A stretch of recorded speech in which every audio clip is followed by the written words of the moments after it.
The report acknowledged the different characteristics of the southern parts of the zone, but in general, Zone W2 consists of a number of small-scale, relatively flat, regular, rectilinear paddocks, separated by mostly tall, dense hedgerows with hedgerow trees, where ridge and furrow is a distinctive feature. The landscape character approach is used to assess landscape sensitivity and capacity to accommodate development. This considers the often complex interrelationships of natural, cultural, social, perceptual and aesthetic influences, together with consideration of settlement form and pattern and landscape value.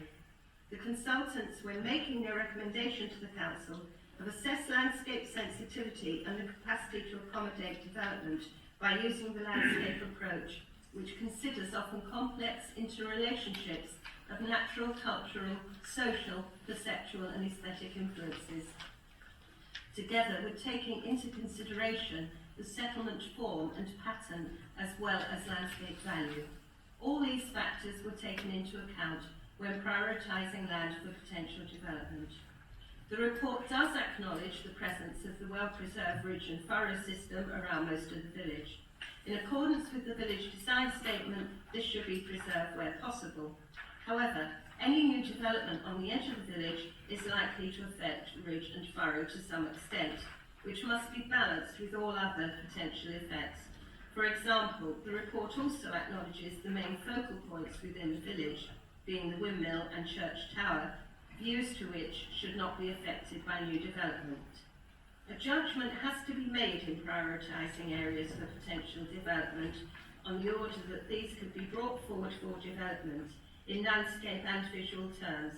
There is often little to choose between some zones in terms of overall landscape sensitivity and capacity, although the assessments may differ on the impact on specific criteria.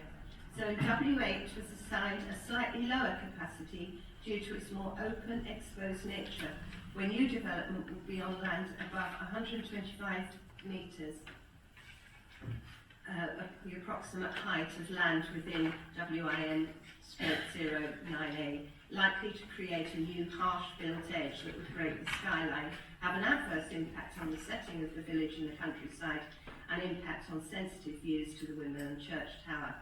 The assessment of overall landscape sensitivity and landscape value is similar for Zone W2 and Zone WH8, which incorporates WIN/02 in the draft local plan, but on balance a slightly higher capacity is allocated for Zone W2, recognising the presence of mature trees and hedgerows, which provide enclosure and would help to assimilate new development into the countryside, limiting impact on the setting of the village. Mitigation should ensure that visual intrusion of the new development within WIN/09A into the countryside is acceptable and key views are retained. And they go on to say, hope you find this explanation helpful in understanding how the landscape capacity was considered and landscape areas prioritised for development. That is the answer to the question. Your question and the answer will be appended to the minutes of this meeting, because I don't expect everybody to have taken that all down at the rate I was speaking. Thank you.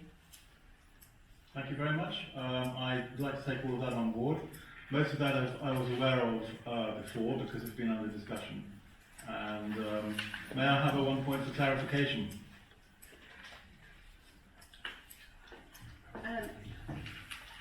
You can have clarification, but it will have to be after the meeting. So if you'd like to email that through, we will get it for you. I shall do that. Thank you. Thank you very much.